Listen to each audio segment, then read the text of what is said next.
Ladies and gentlemen, the local time here in Phoenix is 6:42. Your continued safety and the safety of those seated around you, we do ask that you remain in your seat with your seatbelt securely fastened until the aircraft has come to a complete and final stop at the gate.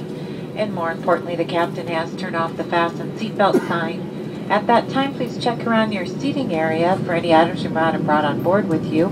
We do ask to use extreme caution when opening up those overhead bins, as items tend to shift during takeoff and landing. On behalf of your entire Phoenix-based in-flight crew, it has been our pleasure having you on board with us. We do hope to see you on a future U.S. Airways flight. As you enter customs here in Phoenix, all cell phones must remain turned off. If you're connecting here in Phoenix to another city, you will need to collect your bag in baggage claim and take it through the double glass doors and recheck your bag at the counter to your left.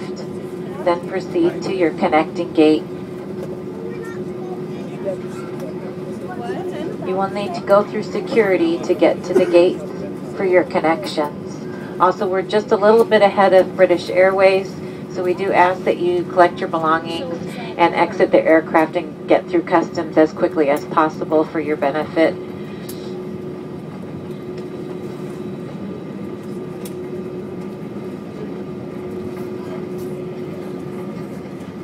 Again, if you purchased any liquids, please place them in your suitcases to be rechecked if you're making a connection. Thank you.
Flight attendants, disarm doors. Verified, standby for on call.